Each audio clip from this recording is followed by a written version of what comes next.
E nossos ouvintes têm, que sempre mandam perguntas aqui para gente, são sobre o processo de aposentadoria para pessoas com deficiência, né? Os chamados PCD.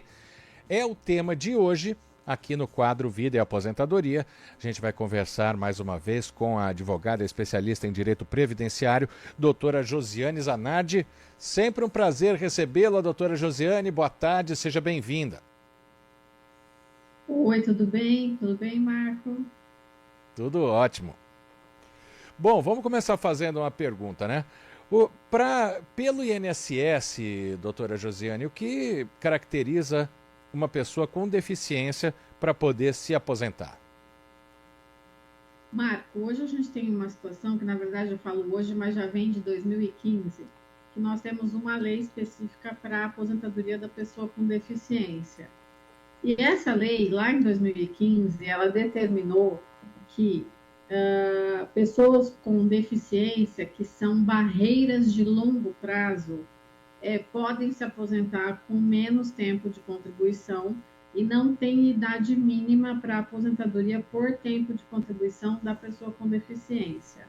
E na aposentadoria por idade, existe uma redução de anos necessários para a mulher, ao invés de 62 anos de idade na aposentadoria por idade comum, a mulher com alguma deficiência pode se aposentar com 55 anos de idade, desde que tenha 15 anos na condição de pessoa com deficiência e 15 anos de contribuição para o INSS. E o homem, ao invés dos 65 anos, ele pode ter com 60 anos de idade, desde que ele tenha os 15 anos de contribuição e a deficiência na mesma proporção. Agora, o que caracteriza a deficiência exatamente? Não existe, Marco, uma lista que a gente possa cravar. Só vai ser enquadrado como deficiência XYZ casos de doenças. O que importa é a barreira que aquela pessoa vai enfrentar na vida. Por um exemplo, a pessoa que teve uma mulher que fez uma cirurgia muito agressiva de retirada de câncer de mama bilateral. Se ela ficou com sequelas dessa cirurgia que impeçam ela de realizar o que ela fazia 100% e hoje ela precisa fazer de maneira muito adaptada ou com um esforço físico muito maior, ou ela não pode levantar o braço, ela não pode carregar um peso maior do que 5 quilos, enfim, muitas barreiras na vida dela, não só barreiras na vida pessoal, do autocuidado dela, da casa dela, como na vida profissional, essa mulher pode ser reconhecida uma pessoa com deficiência. É óbvio que ela vai ter que passar por avaliação para verificar se isso é uma condição que traga prejuízos para a vida dela a longo prazo, mas é uma situação que a lei permite. Então, não tem uma lista de doenças ou de condição. Precisa passar pela perícia. Doutora, aí fica a dúvida, né? Você citou a questão do câncer de mama, né? Que seria uma doença adquirida talvez num período já que a pessoa esteja trabalhando, né? E pode acontecer também de a pessoa sofrer um acidente, né? Ela se tornar usuária de cadeira de rodas. Vamos colocar, assim, algumas Sim, situações hipotéticas. Se ela, entre aspas, se transformar, né? Se ela se tornar PCD durante o período de trabalho, isso muda alguma coisa na questão da aposentadoria? muda, porque a gente tem que ver quando vai ser esse marco dessa alteração dessa condição dessa pessoa e o tempo de trabalho posterior a esse acidente de carro, por um exemplo, que deixou essa pessoa com problemas de locomoção. Se ela trabalhou depois dessa data, vai ser considerado 100% pessoa com deficiência. Se ela teve trabalho anterior a esse marco temporal, a gente precisa fazer uma conversão de tempo sem deficiência para tempo com deficiência. E aí vai depender de qual é o grau dessa deficiência, de qual aposentadoria que eu estou falando, porque essa conversão também só é possível na aposentadoria por tempo da pessoa PCD. Mas a conversão vai variar se for leve, moderada ou grave, existe uma conta diferenciada para cada ocasião. Perfeito. Nosso ouvinte Derivaldo, ele faz uma pergunta aqui, doutora Josiane, se a pessoa que tem epilepsia, ela é classificada como PCD. Então, como eu disse, não existe uma lista pronta de doenças. Precisa avaliar o caso concreto. A epilepsia, se ela for possível de ser controlada com medicação, se esse paciente não tiver crises, apesar de medicado, aí acredito que vai ser muito pouca chance. Mas é preciso avaliar que situações, que barreiras a epilepsia causa na vida dessa pessoa. Ela tem que tomar medicação? Ela ainda tem crises? Ou ela não pode fazer certas atividades? Então é preciso entender profundamente um pouco mais. Perfeito. Agora também fica a preocupação, e a gente conversa isso toda semana, né, com os advogados que passam aqui no Vida e Aposentadoria, sobre a reforma da Previdência, né, que vem aí desde 2019, né? Para os PCD, alterou algum tipo de regra, doutor? Não, Marco, essa foi a única aposentadoria que não sofreu alteração na reforma. Então, desde que ela foi criada, a lei continua a mesma desde 2015. Mas ela é pouco falada porque a população não conhece esse direito, né? Então é tão importante aqui esse espaço que você está me perguntando a respeito desse benefício, mas não teve alteração. E é a aposentadoria que hoje não exige idade, desde que você comprove os demais requisitos, né? O que tem que ficar claro é que existe uma possibilidade, mas nada é automático, porque o INSS vai fazer duas perícias. A perícia médica, que vai verificar a doença e se aquilo tem uma barreira de longo prazo, e a perícia social, que vai avaliar todas as barreiras na vida daquela pessoa. Então, por um exemplo, Marco, uma pessoa que tem um problema no ombro, uma tendinite, uma bursite ali muito grave. A perícia vai avaliar desde quando isso surgiu, a perícia vai avaliar se esse problema no ombro dificulta muito o dia a dia no trabalho daquela pessoa, o que ela tem que fazer de forma adaptada, se ela consegue manter a casa dela limpa ou se ela vai precisar de ajuda, entendeu? Coisas desse tipo é que vão ser avaliadas. Convivência social é avaliada também, que tipo de barreira essa pessoa pode ter. Transporte, locomoção, ela vai conseguir usar o transporte público ou ela precisa de um transporte privado? Tudo isso é avaliado para verificar o grau da barreira que essa pessoa está enfrentando em razão dessa doença.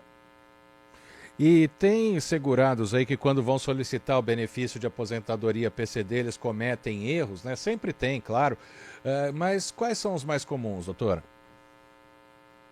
O que o ouvinte precisa tomar cuidado é, no momento do pedido da aposentadoria, tem uma pergunta específica no site ou no aplicativo do INSS perguntando se é aposentadoria PCD. Ele tem que dizer que sim, ele tem que clicar ali e dizer que sim. Mas, além disso, a maior questão que ele precisa prestar atenção, Marco, é o histórico da doença. Ele tem que juntar ao processo de aposentadoria toda a documentação que ele tiver a respeito daquele problema de saúde que ele está querendo que fique caracterizado como pessoa com deficiência, desde o início. Então, precisa ter prontuário médico antigo, exames antigos, relatórios antigos. Se ele faz fisioterapia até hoje, tem que ter comprovação desse tratamento.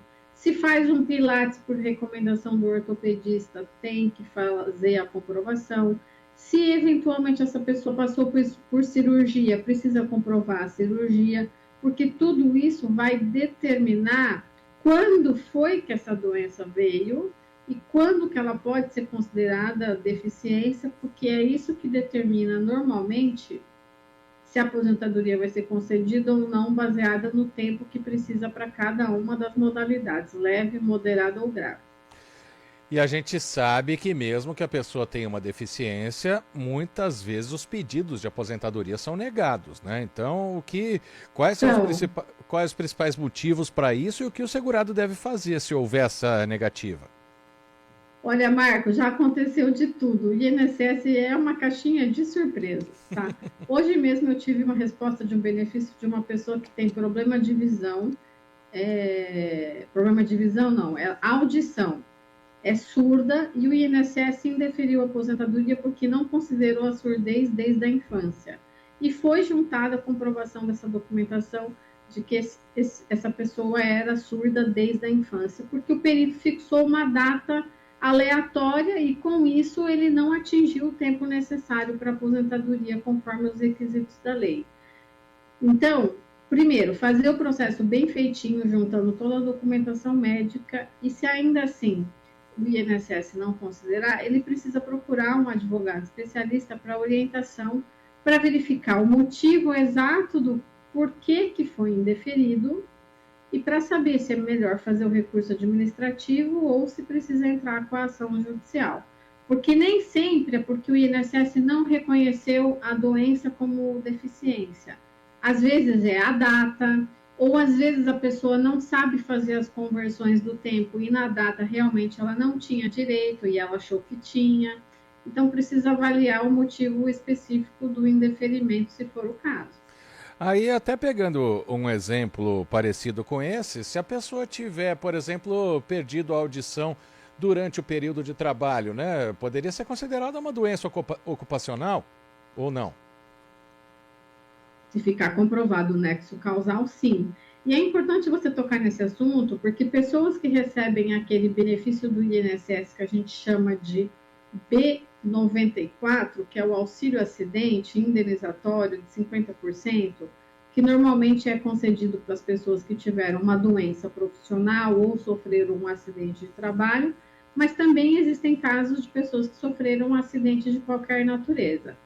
Essas pessoas que recebem esse benefício, elas estão mais próximas de terem o reconhecimento de um tempo como PCD, porque o próprio INSS já reconheceu a ela que ela tem uma deficiência e ela precisou ser reabilitada, que ela teve um déficit ali de capacidade de trabalho. Então, quem recebe o B94, que é o auxílio acidente, tem possibilidades mais reais de eventualmente conseguir uma aposentadoria da pessoa com deficiência. Doutora, aí tem outras dúvidas também, né? Se os autônomos ou quem contribui individualmente com o INSS, né, sem ter vínculo com a empresa, sem estar na CLT no momento, se também podem requerer aposentadoria PCD. Pode sim, Marco. O sistema e a legislação não faz diferenciação de qual é o tipo de contribuição. Isso não tem problema. A mesma pessoa sendo autônoma, pagando o carnezinho dela, se ela cumprir os requisitos da aposentadoria da pessoa com deficiência, ela vai poder pedir. Bom, e claro que a gente tem em outros casos de prova de vida, né? Toda aquela polêmica, se tem que ir pessoalmente a uma agência, se pode fazer todo o pedido online. No caso do PCD, esse pedido ele pode ser feito integralmente de forma online ou porque ele tem que comprovar a deficiência, ele tem que apresentar um exame pessoalmente? Não, o pedido pode ser feito pelos canais remotos, pelo aplicativo ou telefone ou pelo site. Porém, o INSS vai fazer a exigência do comparecimento desse segurado para duas perícias, uma perícia médica e uma perícia social. Então, em algum momento, a partir do momento que o INSS determinar, esse segurado vai ter que comparecer nessas perícias aí de forma presencial nas agências do INSS. Bom, e também agora outra dúvida. Tem a aposentadoria por incapacidade permanente e a aposentadoria de pessoa com deficiência. Existe diferença entre elas? Tem diferença sim, Marco, porque a aposentadoria da pessoa com deficiência não é uma aposentadoria por invalidez. O Estado, o INSS, está reconhecendo uma doença que causa barreiras de longo prazo, mas a concessão de uma aposentadoria para pessoa com deficiência, nessa qualificação, ela não é considerada impedimento para a pessoa continuar trabalhando. Então, essa é a grande vantagem. E, além disso, o valor é 100% da média, não tem nenhum desconto. A aposentadoria por incapacidade permanente não pode continuar trabalhando, é um impeditivo. Você foi aposentado por uma incapacidade permanente total. Então, a pessoa não pode trabalhar E a renda da aposentadoria da incapacidade permanente, ela costuma ser bem menor, porque ela começa em 60% da média e depois acrescenta 2% a cada ano que passar do 25º ou do 20º ano para homem e do 15º ano para mulher. Então, os valores também são muito diferentes. Para a gente encerrar, doutora Josiane, a análise do pedido pelo INSS para PCD, ela costuma ser demorada? Demora, Marco, porque precisa marcar as duas perícias, como eu te falei. Então, dependendo da região da pessoa, vai precisar ter um pouco mais de tempo, porque vai precisar ter as duas perícias. Então, às vezes, você entra com o pedido hoje, daqui 2 meses agenda uma perícia, e a agenda de perícia social, ela está um pouco mais elástica. Então, está demorando um pouco mais. Para você ter ideia, aqui em Campinas, o INSS só tem agenda agora para dezembro. Então, se a gente fizer um pedido hoje, a perícia não vai acontecer antes dessa data, a não ser que tenha um mutirão para tentar resolver mais rápido. Mas demora, em média, 6 meses, mais ou menos, podendo ser um pouco mais ou um pouco menos. Muita dúvida foi tirada aqui hoje pela advogada especialista em direito previdenciário Josiane Zanardi sobre a aposentadoria para PCDs. Doutora, quero agradecer sua presença mais uma vez. É sempre muito bom recebê-la. Boa semana e até uma próxima. Eu que agradeço, Marco. Boa semana pra gente. Um abraço. Um abraço. Agora 3h26. Estúdio CBN.